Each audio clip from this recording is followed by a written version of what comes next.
Late-night television was rocked when an innocent promotional appearance turned into an explosive confrontation between Jimmy Kimmel and Pedro Pascal.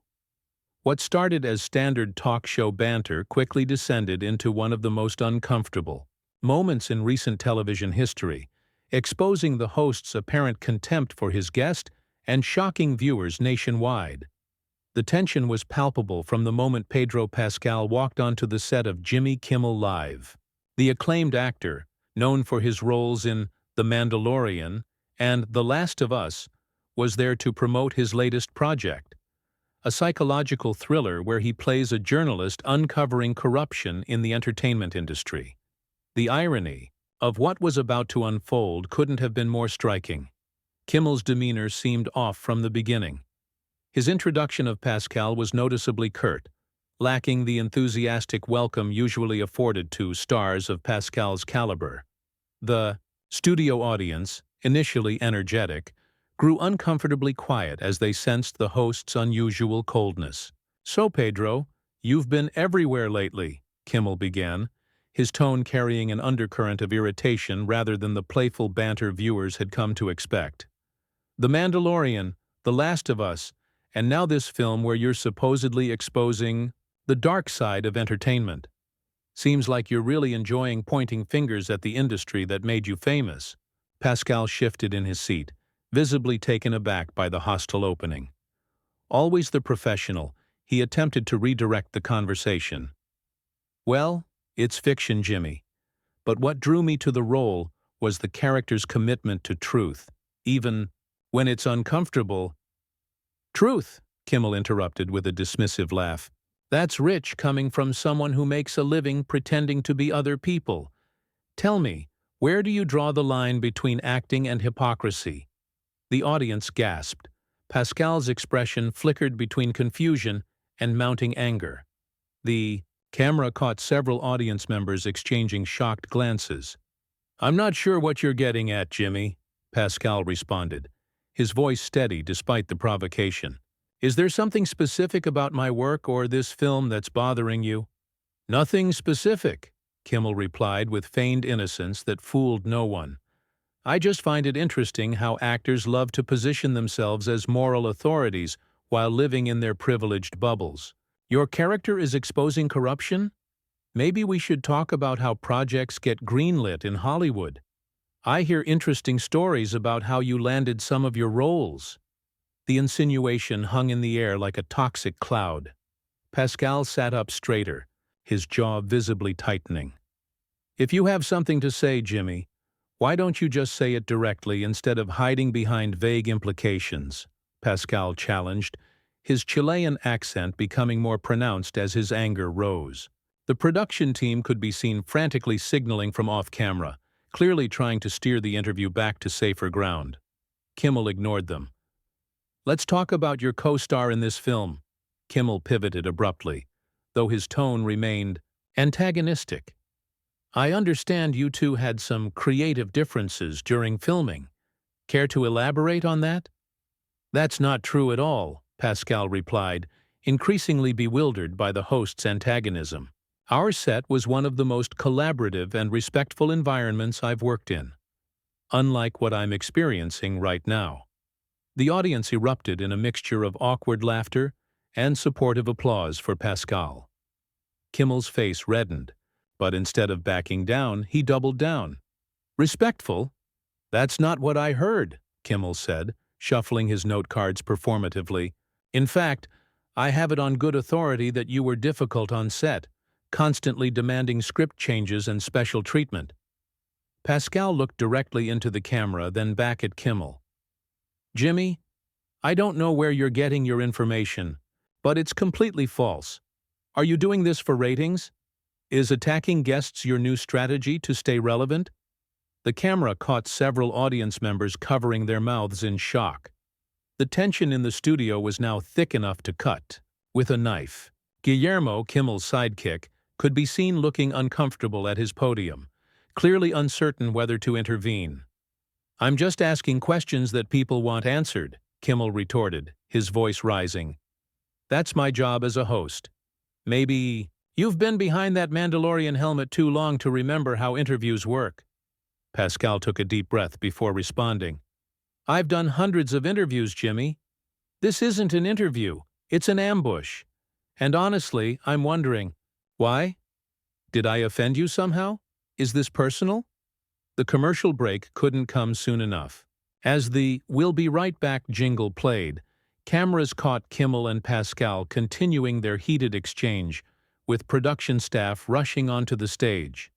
Social media was already exploding with clips of the confrontation, with Kimmel vs. Pascal trending within minutes. When the show returned from break, the atmosphere had changed from tense to explosive. Pascal had removed his microphone and was standing up, apparently ready to leave. "Sit down. We're not finished," Kimmel said, his professional mask slipping completely now. "You agreed to this interview." "I agreed to promote my film, not to be insulted and have my integrity questioned based on rumors and lies," Pascal responded, his voice cold with barely contained fury. "I think we're done here." What happened next would become one of the most shocking moments in late-night television history. "You know what, Jimmy?" Pascal said, his voice suddenly calm but vibrating with intensity. "I'll stay, but only because I want to understand what's really happening here. The viewers deserve to know why you're treating a guest this way." Pascal sat back down, a decision that sent the live audience into surprised applause. Kimmel's expression flickered with momentary uncertainty. He clearly hadn't expected Pascal to call his bluff. "There's nothing to understand," Kimmel retorted, shuffling his cards again in what was becoming a nervous tic. "I'm just asking the questions others are too afraid to ask. Like how you managed to land 3 major franchises back-to-back when better actors have been overlooked." The camera caught a producer making a slashing motion across her throat, signaling to cut or change direction, but Kimmel either didn't see or deliberately ignored it. "Better actors?" Pascal repeated, his eyebrows rising.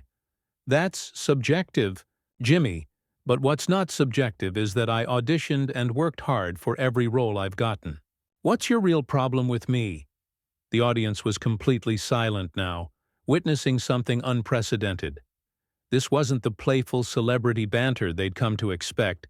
This was raw, uncomfortable, and utterly compelling television. "My problem," Kimmel said, leaning forward, "is the hypocrisy. You're here promoting a film about exposing corruption while benefiting from a system that—" "That what?" Pascal interrupted, his patience clearly exhausted. "Say it plainly, Jimmy. What exactly are you accusing me of?" A production assistant hurried on stage with water for both men, a transparent attempt to diffuse the situation. Pascal ignored the water. Kimmel took a long sip, seemingly to buy time.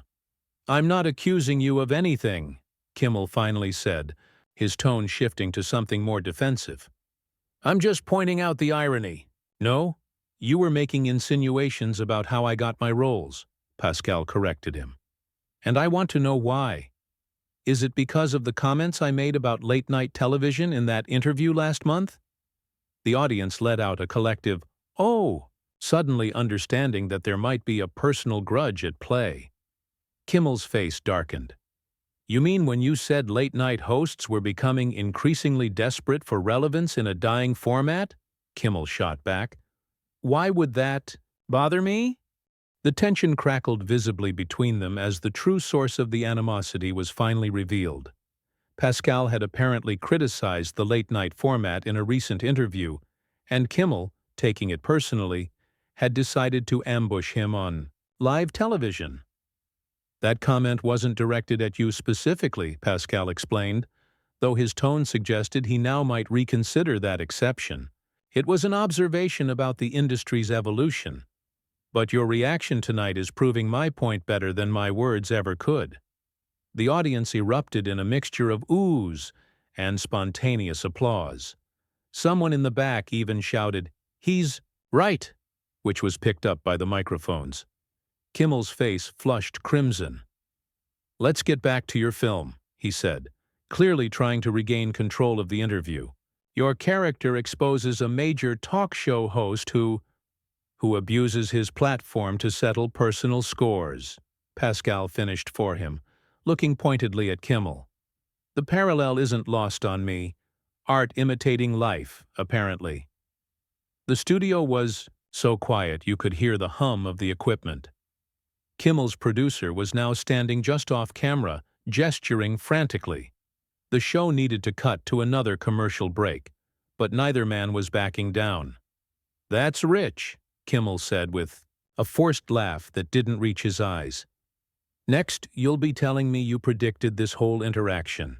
"I didn't need to predict it," Pascal responded coolly. "Your reputation preceded you. Multiple actors have warned me about your interview tactics, but I came anyway. I believed in giving people the benefit of the doubt." "My reputation?" Kimmel's voice rose an octave. "What about the stories I've heard about your behavior on set? The tantrums when you don't get your way? The demands for script changes? Those are lies, Jimmy, and you know it," Pascal said, leaning forward now. "You can check with any director or crew member I've worked with. What you're doing now, spreading falsehoods on air, that's actually something you could be sued for. It's called defamation." The word "sued" hung in the air like a thunderclap. The audience gasped. Kimmel's producer was now frantically signaling for a commercial break, which finally began rolling. During the break, cameras that were still running for internal footage captured Pascal standing up again, this time approached by several producers, who seemed to be attempting to mediate. Kimmel remained seated, speaking animatedly with his own team. The tension on set was palpable, with crew members looking uncertain about whether the interview would or could continue. When the show returned from the commercial break, both men were still there, but the atmosphere had shifted yet again. Pascal had removed his suit jacket, as if preparing for a longer confrontation. Kimmel's usual smirk had been replaced by a grim determination. "Welcome back," Kimmel said, his voice noticeably strained. "Before the break, we were discussing Pedro Pascal's new film." "No, Jimmy," Pascal interrupted immediately. "Before the break, you were making false accusations about my professional conduct, and I was defending my reputation. Let's not pretend. This is a normal interview anymore." Kimmel's eye twitched visibly. "Fine. You want to do this? Let's do this. The real reason I brought up those rumors is because—" Suddenly, the audience gasped as someone unexpected walked onto the set. It was a face familiar to everyone in the entertainment industry, and their arrival threatened to turn this already explosive situation into something far more damaging for Kimmel's career. Matt Damon strode confidently toward the interview area. The audience erupted in surprised applause and cheers as Kimmel's longtime nemesis approached, though tonight the playful rivalry they had cultivated for years took on a decidedly serious tone. "Matt, what are you doing here?" Kimmel asked, his voice betraying genuine shock. "This wasn't part of any planned bit." "I was backstage for my segment," Damon replied calmly, pulling up a chair between Pascal and Kimmel. "But after watching what's happening, I felt I needed to step in." He turned to Pascal with a respectful nod before fixing his gaze on Kimmel. "Jimmy, this has gone too far." The audience fell silent again, hanging on every word of this unprecedented confrontation. Damon, despite his joking feud with Kimmel, had never before interrupted another guest's segment like this. "This isn't your concern, Matt," Kimmel said, attempting to regain control of the situation, though his voice lacked conviction. "It actually is," Damon countered firmly. "Pedro is a colleague who deserves respect, and more importantly, I was there when you two spoke at the charity event last month. I heard what he actually said about late-night television." Pascal looked surprised at this revelation, while Kimmel's expression froze. "Pedro was specifically praising you, Jimmy," Damon continued, "for evolving the format. His comment about hosts desperate for relevance was aimed at those resorting to clickbait controversies and manufactured drama." Damon paused meaningfully. "Exactly like what you're doing tonight." The audience reacted with audible murmurs as this context changed everything. Kimmel's ambush was based on not just a misunderstanding, but a complete misrepresentation of Pascal's words. "Is that true?" Pascal asked, looking directly at Kimmel. "You took my comments out of context deliberately?" Kimmel shifted uncomfortably in his seat. The cameras caught the silent communication between his producer and director. This had spiraled beyond their control. "I may have misinterpreted what I heard," Kimmel finally admitted, though his tone suggested minimal contrition. "You didn't misinterpret anything," Damon pressed. "You were shown a deliberately edited clip by someone with an agenda." He turned to Pascal. "The same person who's been spreading those false rumors about your on-set behavior." The pieces suddenly fell into place as understanding dawned on Pascal's face. "Jeffrey Martin," he said quietly. Kimmel's expression confirmed it instantly. Jeffrey Martin, a notorious producer known for holding grudges against actors who turned down his projects, had apparently fed Kimmel manipulated information to orchestrate this public takedown of Pascal. "He showed me footage," Kimmel admitted reluctantly. "And emails. They seemed legitimate." "Let me guess," Pascal said, his anger now redirected. "This happened right after I declined his offer to star in his next film?" The audience was witnessing something extraordinary, the real-time exposure of an industry power play gone wrong. Kimmel had unwittingly become a pawn in someone else's vendetta. "Jimmy," Damon said, "you've built your reputation on being better than this, on seeing through the BS in our industry, not perpetuating it." For the first time that evening, Kimmel looked genuinely remorseful. The realization that he'd been manipulated into attacking an innocent guest on false pretenses visibly sank in. "I should have verified the information," Kimmel conceded, his shoulders slumping slightly. "That's on me." Pascal studied him for a long moment. "Yes, it is. You have a platform and a responsibility that comes with it." An uncomfortable silence filled the studio as the three men sat in this moment of truth. The audience, aware they were witnessing something raw and unscripted, remained captivated. Finally, Kimmel straightened his posture and did something few had ever seen him do on air. He offered a genuine apology. "Pedro, I'm sorry," he said, looking directly at Pascal. "I should have approached you privately if I had concerns. Blindsiding you publicly was wrong, regardless of what I believed to be true." Pascal nodded, acknowledging the apology without immediately accepting it. Journalism, even entertainment journalism, requires due diligence. You skipped that step. Tonight. "He did," Damon agreed. "But owning that mistake publicly takes courage." He looked between the two men. "Maybe there's something constructive that can come from this." Pascal considered this for a moment. "Your new film actually addresses this exact issue, how easily misinformation spreads and damages reputations in the digital age," he said to Kimmel. "Maybe instead of promoting my project, we have a real conversation about that?" The audience applauded spontaneously at this suggestion. What had begun as a hostile ambush was transforming into something potentially meaningful. "I'd like that," Kimmel agreed, visibly relieved at the opportunity for redemption. "And I think our viewers would too." What followed was 20 minutes of the most honest conversation ever broadcast on late-night television. Pascal, Damon, and Kimmel discussed the dangers of accepting information at face value, the responsibility that comes with public platforms, and the toxic dynamics that sometimes plague the entertainment industry. As the segment neared its end, Pascal delivered a final thought that would be quoted across social media for weeks to come. "The most dangerous lies are the ones that exploit our pre-existing biases. We're all susceptible to believing what confirms what we already think we know." The show concluded with a surprising gesture, Kimmel handing his own microphone to Pascal. "Last word should be yours," he said simply. Pascal looked directly into the camera. "Verify before you vilify," he said. "In entertainment, journalism, social media, everywhere. That's how we build a culture based on truth rather than sensation." The audience rose in a standing ovation as credits began to roll. Backstage footage later leaked showing the three men continuing their conversation, with Kimmel making a call to directly confront Jeffrey Martin about his deception.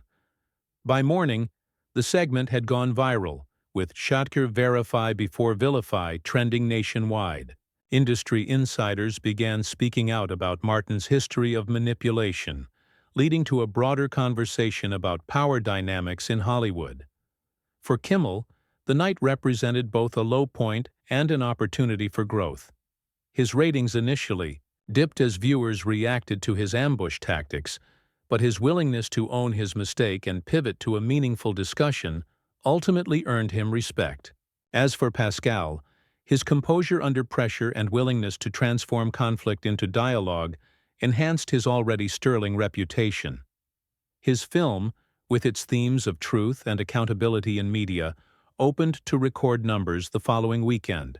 What began as one of late-night television's most uncomfortable confrontations ended as one of its most powerful moments of authenticity. A reminder that even in entertainment, truth and integrity still matter.